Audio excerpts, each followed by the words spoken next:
بسم اللہ الرحمن الرحیم۔ السلام علیکم۔ حضرت اویس کرنی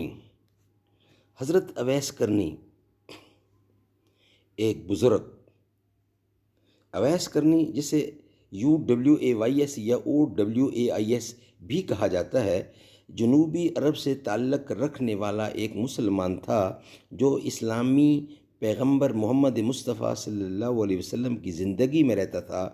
رقہ میں اویس القرنی مسجد ان کی تدفین کی جگہ ہے، کیونکہ وہ وہاں جنگ صفین کے دوران فوت ہوئے تھے۔ اویس کے والد امیر اسلام پر پختہ یقین رکھتے تھے۔ اس کا انتقال اس وقت ہوا جب اویس ابھی جوان تھا، اور اویس کی پرورش اس کی ماں نے اکیلے کی تھی۔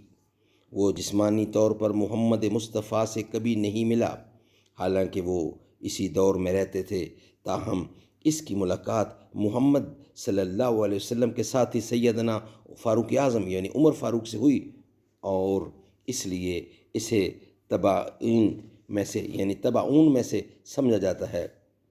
اویس کو معلوم ہوا کہ اسلام میں والدین کی خدمت کرنے کا بہت بڑا اجر ہے۔ اس کی ماں بیمار اور نابینا تھی، اس لیے اس نے خود کو مکمل طور پر اپنی ماں کی خدمت کے لیے وقف کر دیا۔ آپ کی عمر 28 یعنی 28 سال تھی جب رسول اللہ صلی اللہ علیہ وسلم نے مدینہ منورہ کی طرف ہجرت فرمائی۔ اویس کرنی کو صحابی کہا جاتا ہے، لیکن انہوں نے رسول اللہ صلی اللہ علیہ وسلم کو کبھی نہیں دیکھا، جو اب ان کا نام اویس بن عامر بن جوز ابن مالک القرنی المرادی الیمانی ہے۔ وہ یمن میں پیدا ہوئے اور پلے پڑے۔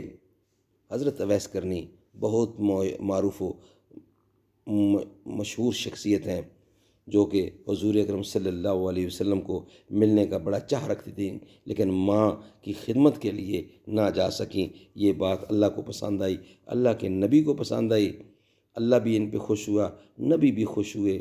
بہت ہی خوش قسمت ہیں حضرت اویس کرنی جو ماں کی خدمت کے صلے میں اتنا کچھ پا گئے۔ ہمارے لیے بھی یہ سبق ہے کہ اپنے ماں باپ کا دل و جان سے احترام کریں۔ السلام علیکم ورحمۃ اللہ۔